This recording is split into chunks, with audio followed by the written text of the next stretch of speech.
আল্লাহর নবী বলেন, উম্মত শোনো, জান্নাতে তত সময় যাবে না যত সময় ঈমানদার তোমরা না হবা, আর ঈমানদার হবে না যত সময় তোমরা একজন মুমিন ভাই আর একজন ভাইকে মহব্বত তোমরা না করবা। এরপরে আল্লাহর নবী বলেন, ও আমার উম্মত, আমি তোমাদের এমন একটা আমলের কথা কি বলবো না, আলা আদুল্লুকুম আলা শাইইন ইযা ফাআলতুমুহু তাহাব্বাতুম। ও উম্মত, তোমাদের এমন একটা আমলের কথা কি বলবো না, যে আমলটা তোমরা করলে তোমাদের মধ্যে মহব্বত আল্লাহ পয়দা করে দেবেন। সাহাবারা বলেন, হুজুর কেমন আমল? আল্লাহর নবী বলেন, আফশুস সালামা বাইনাকুম। তোমার ভাই আর তোমার সঙ্গে যখন দেখা হয়ে যায়, তুমি তোমার ভাইকে সালাম দাও। সালাম দেওয়ার কারণে আল্লাহ তোমার মধ্যে আর তোমার ভাইয়ের মধ্যে মহব্বত আল্লাহ পয়দা করে দিবেন। এবার অঙ্ক মিলিয়ে নেন, সালাম দিলেন, মহব্বত পয়দা হয়ে গেল, মহব্বত হলো ঈমানদার হয়ে গেলেন, ঈমানদার হয়ে গেলেন, সোজা সরাসরি আল্লাহর জান্নাতে চলে গেলেন। মূল আমল কি? সালাম। আমার কথা বিশ্বাস না হয় কাল পরীক্ষা করেন, যেই ভাইয়ের সঙ্গে রাগারাগি আছে, রাস্তা দিয়ে দেখা হয়, ভাই আসসালামু আলাইকুম, ভাই ভালো আছেন? দেখবেন আপনার ভাই বলবে, ওয়ালাইকুম আসসালাম, জি ভাই ভালো আছেন। এই যে কথা বলার সূচনা হয়েছে, ওই ঝামেলা সব মিটে গেছে। এই ভালোবাসা পায়। বিশ্বাস না হলে পরীক্ষা করেন। আমার ছাত্র জীবনের কথা মনে আছে, এরকম সমস্যায় পড়ে গেলে, যে অন্যায় করে ফেলেছে, হুজুর মারবে, হুজুর দেবো একটা কোষে সালাম, ব্যাস মার কিছুটা মকুব হবে, কারণ নবী বলেছেন ভালোবাসা পয়দা হয়। এই জন্য আমলটা করেন, বেশি বেশি সালাম দেন। জান্নাতে যেতে চান, সালাম দেন। এই তিনটা আমল করেন, নবী বলেন তাদখুলুল জান্নাতা বিসালাম, নিরাপদে আল্লাহ তোমারে জান্নাত দিয়ে দেবে, নিরাপদে জান্নাত। আল্লাহ আমল করার তৌফিক দেন, বলেন আমিন। সালামের উপকার নাম্বার 5, সালাম দিলে রুজিতে, পরিবারে আল্লাহ বরকত দান করে দেন।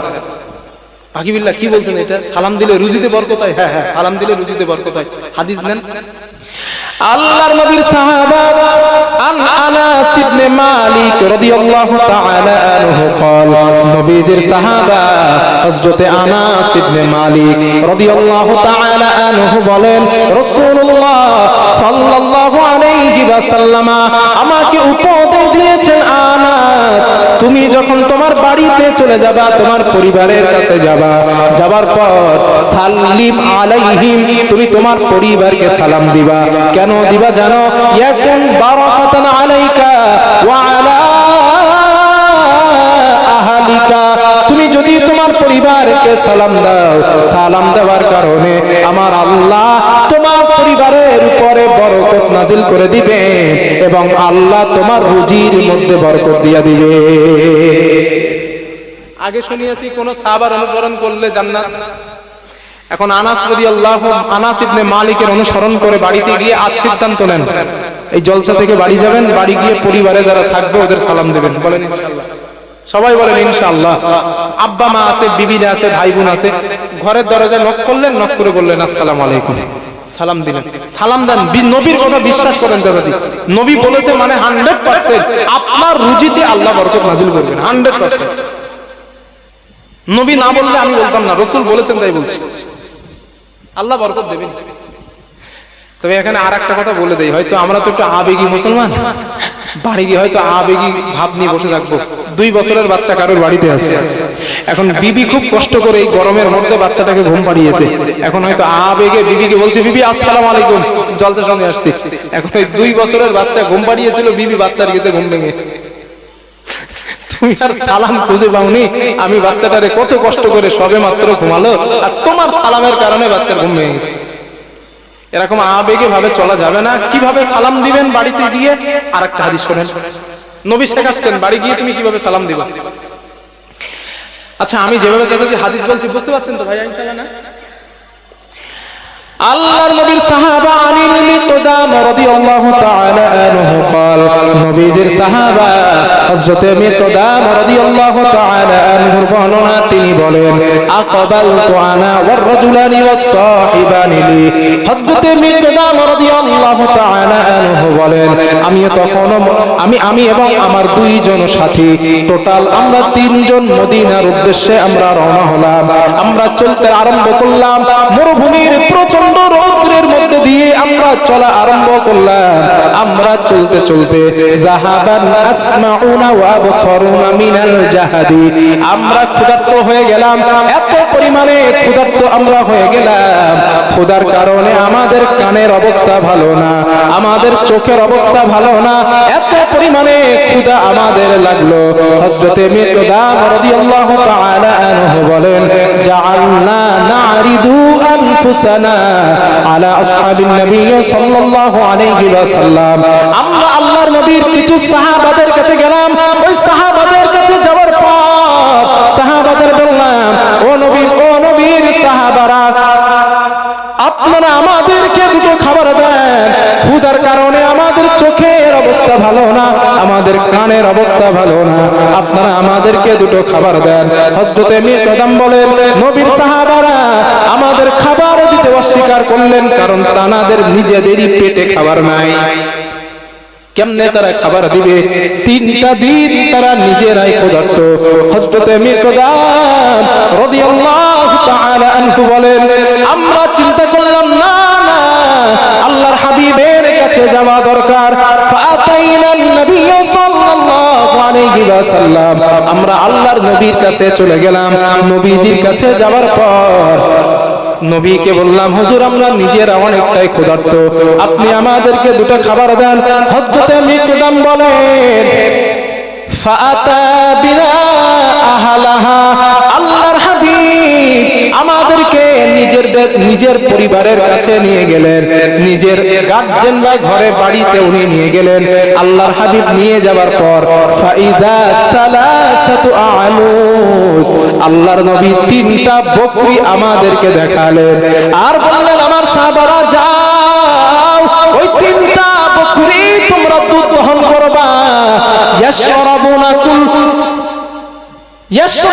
কুল্লু ইনসানিন নাসিবাহুম, আল্লাহর নবী বলেন, ওই 3টা বকরির দুধ তোমরা দহন করবা। ইয়াহতালিবু হাযাল লাবানা বাইনানা, ওই 3টা বকরির দুধ তোমরা দহন করবা, তোমরা নিজেরা পান করবা। আমি রাসূল, আমার জন্য তোমরা একটু রেখে দিবা। হযরতে মিকদাম বলেন, আমরা 3 জনে গেলাম এবং 3টা বকরির দুধ আমরা দহন করলাম। আমরা দুধ দহন করার পর ইয়াশরাবুনা কুল্লু ইনসানিন নাসিবাহু, ওই 3টা বকরির দুধ দহন করার পর আমরা নিজেরা পান করলাম এবং আল্লাহর হাবিবের জন্য ওই অংশ কিছুটা আমরা রেখে দিলাম। আল্লাহর হাবিব ওই দুধটা পান করার জন্য রাতের বেলা নবী আমাদের কাছে আসছেন। কখন এসেছেন ওই দুধ পান করতে? রাত্রেবেলা। রাত্রেবেলা নবী হযরতে মিকদাম বলেন, নবীজি ওই দুধ পান করবেন বলে রাতের বেলা আমাদের কাছে আসছেন। নবীজি আসার পর এবার কি হয় দেখেন, এইখানে কিছু সাহাবা ঘুমিয়ে আছে, আর আমরা কিছু সাহাবা জাগ্রত আছি, কিছু ঘুমাচ্ছে আর কিছু আমরা জেগে আছি। হযরত মিকদাম বলেন, রাসূলুল্লাহ সাল্লাল্লাহু আলাইহি ওয়াসাল্লাম আমাদের জাগ্রত সাহাবাদের লক্ষ্য করে এমন ভাবে একটা সালাম দিলেন, ফায়ুসাল্লিমু আলাইনা তাসলিমা, আল্লাহর নবী এমন ভাবে সালাম দিলেন, আমরা জাগ্রত সাহাবারাই ওই সালামের আওয়াজ শুনতে পেলাম। এই ঘুমান্ত সাহাবাদের ঘুমের কোনো অসুবিধা হয় নাই। তাহলে বাড়িতে গিয়ে সালাম দেন যেন মেয়েটার ঘুম না ভেঙে যায়, বলেন ইনশাআল্লাহ। এবার আওয়াজটা কেমন হওয়া উচিত এটা আপনি বুঝে নেবেন। নবী সালাম দিয়েছেন, ঘুমান্ত ব্যক্তির ঘুমের সমস্যা হয়নি, আপনিও সালাম দেবেন যেন ঘুমান্ত ব্যক্তির ঘুমের কোনো সমস্যা না হয়। আল্লাহ এই আমল করার তৌফিক দেন, বলেন আমিন। সালামের উপকার নাম্বার 6, সালাম দিলে ইহুদিরা কষ্ট পায়। কারা বলছে দাদাজি? ইহুদি ওদের বিরাট কষ্ট হয় আমরা সালাম দিলে। দেখেন বুখারীর হাদিসে কি বলেন আম্মা জান আয়েশা, عن عائشة صديقة رضي الله تعالى عنها قالت, আম্মা জান আয়েশা সিদ্দিকা রাদিয়াল্লাহু তাআলা আনহার বর্ণনা তিনি বলেন, قال رسول الله صلى الله عليه وسلم, রাসূলুল্লাহ সাল্লাল্লাহু আলাইহি ওয়াসাল্লাম বলেন, মা হাসাদাতকুমুল ইয়াহুদ আলা শাইইন মা হাসাদাতকুম আমিন। আল্লাহর নবী বলেন ইহুদিরা, নবীজি বলেন ইহুদিরা মুসলমানদের দুইটা জিনিসে বেশি হিংসা করে। এক নাম্বার, ও আমার উম্মত, তোমরা যখন মানুষকে বেশি বেশি সালাম দাও, ওই সালাম দেওয়া ইহুদিরা হিংসা করে। দুই নাম্বার, তোমরা যখন সূরা ফাতিহার শেষে আমিন বলো, ওই আমিন বলাটা ইহুদিরা বেশি হিংসা করে। প্রশ্ন, হুজুর কেন করে ওরা হিংসা? আল্লাহর নবী অন্য হাদিসে বলেন, তোমরা যখন নামাজের মধ্যে ইমাম সাহেব পড়লেন ওয়াইরিল মাগদুবি আলাইহিম ওয়ালাদ-দাল্লিন, মুসল্লি আমরা পিছনে বলি আমিন, বলি না ভাইয়া? আরে আমিন নিয়েও আজকের মারামারি তো। কেউ বলে জোরে আমিন বলো, ওইটা ঠিক, কেউ বলে না আস্তে আমিন বলো, ওইটা ঠিক। এগুলো আছে না? আমরা যারা হানাফি মাযহাব অনুসরণ করি আমরা আস্তে আমিন বলি, কিন্তু আমার যারা আহলুল হাদিস ভাইরা আছেন ওনারা বলে আস্তে আমিনের হাদিস সব জাল। মানে আহলুল হাদিস এরকম সম্প্রদায়, ওদের মতের বিরুদ্ধে যেটা যাবে সেইগুলো জাল। এটা আমার কথা না, এটা আমি বলি নাই। আমি তো ছোট মানুষ, আমার কথা কি মানুষ নেবে? এটা আমি বলিনি। আল্লামা খন্দকার জাহাঙ্গীরের নাম শুনেছেন? বাংলাদেশের, মারা গিয়েছেন। উনি মদিনা বিশ্ববিদ্যালয় থেকে ডিগ্রি অর্জনকারী একজন আলিম, হাদিসের সনদপ্রাপ্ত আলিম খন্দকার জাহাঙ্গীর, আব্দুল্লাহ জাহাঙ্গীর। উনি এই কথা বলেছেন, আমি বাকি বললাম না। আহলুল হাদিস এরকম সম্প্রদায় বর্তমানের আহলুল হাদিস, আর এরা তো নাম দিয়েছে আহলুল হাদিস, কিন্তু আহলুল হাদিস কোন নাম দলের নাম না। আহলুল হাদিস বলা হয় তাদের যারা হাদিসের অগাধ পাণ্ডিত্য অর্জন করেছে অতীতের সময়, অতীত যুগে, তাদেরকে আহলুল হাদিস বলা হতো। আর বর্তমানে এরা নামই নিয়ে এনেছে আহলুল হাদিস। মানে কোথায় আসমান আর কোথায় জমিন। যারা হাদিসের হাজার হাজার হাদিস যাদের সিনার মধ্যে কণ্ঠস্থ থাকতো, ব্রেনে কণ্ঠস্থ থাকতো, ওনাদেরকেই হাদিসের পরিভাষায় আহলুল হাদিস বলা হতো। আর বর্তমান নাম দিচ্ছে আহলুল হাদিস। তো ওনাদের দাবি এটা আস্তে আমিনটা জয়ীফ। কিন্তু আমরা যারা বলি আমাদের দলিল আছে। মুফতি আব্দুল কাইম সাহেবের লেখা একটা বই আছে, আমরা তো শুধু নামে হুজুরের বিরাট ভালোবাসি, বিশাল ভালোবাসি, হুজুর জিন্দাবাদ, হুজুর জিন্দাবাদ, সব ঠিক আছে। দোষ করে হুজুরের লেখা বইগুলো একটু পড়ি না। বসে হুজুরকে বিশাল ভালোবাসি, কিন্তু হুজুরের লেখা কিতাবগুলো পড়ার সময় হয় না। কিন্তু হুজুরের ভালো, মানে আমরা হলাম অন্ধভক্ত, যারা বলা যায় অন্ধভক্ত। মুফতি সাহেবকে ভালোবাসেন, মুফতি সাহেব সব ঠিক আছে, আল্লাহর জন্য ভালোবাসেন, আল্লাহর জন্য ভালোবাসা ভালো, তো ভালোবাসেন। তবে উনি যেই কটা কিতাব লিখেছেন কিতাবগুলো একটু পড়েন। কথা বোঝাতে পারছি? মুফতি সাহেব হুজুর একটা কিতাব লিখেছেন, ওনার কিতাবে আমিনের ব্যাপারে 14খানা দলিল পেশ করেছেন, হাদিস পেশ করেছেন 14টা। ওইখানে ওইটা পড়ে দেখবেন। আমিন আমরা আসতে বলি, তার বিষয়ে দলিল আমি যে হাদিসটা বলছি এই হাদিস থেকে দিচ্ছি। নবীজি কি বলেন? তোমরা মুসল্লি যখন আমিন বলো, তোমাদের সঙ্গে ফেরেশতারা কি বলে? আমিন। এবার আমার প্রশ্ন, ফেরেশতারা যে আমিন বলে এই কথাটা বলেছেন কে? একটু কথা বলেন না। নবীজি বলেছেন। তো নবীজি বলেন ফেরেশতারা আমিন বলে। এখন ফেরেশতাদের আমিন আমরা কি শুনতে পাই? আরো জোরে বলেন।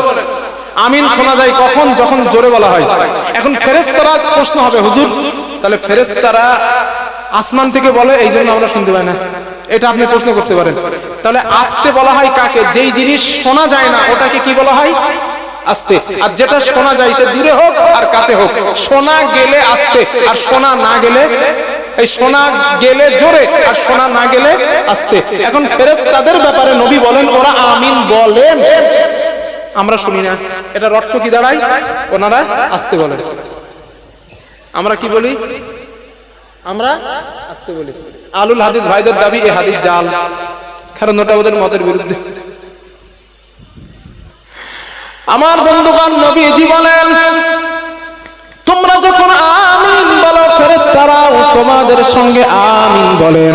নবীজি বলেন তোমাদের আমিন আর ফেরেশতাদের আমিন যদি একসঙ্গে হয়ে যায়, আল্লাহর নবী বলেন গুফিরা লাহু মা তাকদ্দামা মিন যামবি, আমার আল্লাহ ওই বান্দাদের জীবনের সমস্ত গুনাহগুলো মাফ করে দেয়। সব মাফ করে দেয়, সব আল্লাহ মাফ করে দেয়। যা তোরে মাফ করে দিলাম। এই জন্য ইহুদিরা হিংসা করে যে একটার কারণে ওরা সব মাপ পেয়ে যাবে, ওই জন্য হিংসা করে। আর ইহুদিরা যেই কাজে হিংসা করে আমাদের ওই কাজ বেশি বেশি করা উচিত। আল্লাহ যেন এই আমলটাও করা তৌফিক দেন, বলেন আমিন। 7 নাম্বার 8 নাম্বার কথা, সালাম না দিলে অন্তরকে আল্লাহ কৃপণ করে দেবে। যে সালাম দিতে চায় না তার অন্তর কৃপণ। দেখেন নবী কি বলেন, আল্লাহর নবী বলেন ক্বালা রাসূলুল্লাহ সাল্লাল্লাহু আলাইহি ওয়াসাল্লাম, রাসূলুল্লাহ সাল্লাল্লাহু আলাইহি ওয়াসাল্লামের বর্ণনা, আল্লাহর নবী বলেন আজাজুন নাস মান আজিজা ফি দুআ। নবীজি বলেন যেই মানুষটা দোয়া করতে অলসতা করে ওই মানুষটা দুনিয়ার সব থেকে বড় অলস। যে দোয়ায় অলসতা করে, জুমার দিন চাচাজির দোয়া হলে, আজকে শুক্রবার না, এই জুমার দিন হুজুর আখিরি দোয়া করতেছেন ইমাম সাহেব, যদি আখিরি দোয়া একটু দেরি হয় পিছন দিক থেকে দুই একজন আছে গ্রিন সিগন্যালে, মানে হুজুর তাড়াতাড়ি দোয়া শেষ করেন, ওই ব্যক্তির দোয়ায় অলসতা করলো। নবী বলেন আজাসুন নাস, মানুষের মধ্যে মানে আজিজা ফি দুআ, যে দোয়ায় অলসতা করে সব থেকে বড় অলস, সব থেকে বড় অলস।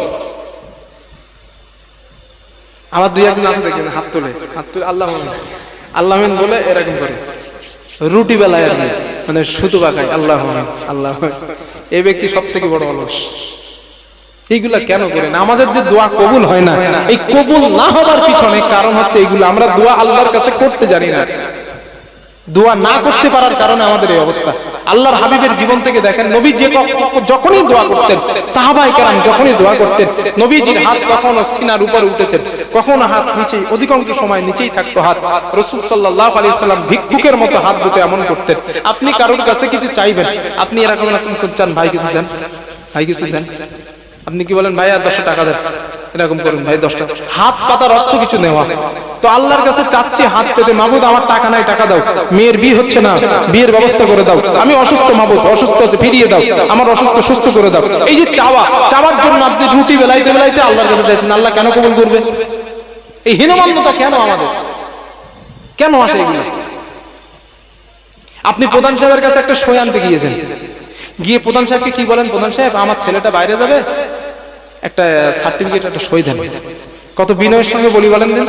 আর যদি আপনি কি বলেন, প্রধান সাহেব হাতে দেন, গোটা না, প্রধান সাহেব সই দেন, সই দেন, সই দেন, প্রধান সাহেব, হালা প্রধান আমি না তুই রে। এটা এক্সাম্পল, সিম্পল ব্যাপার।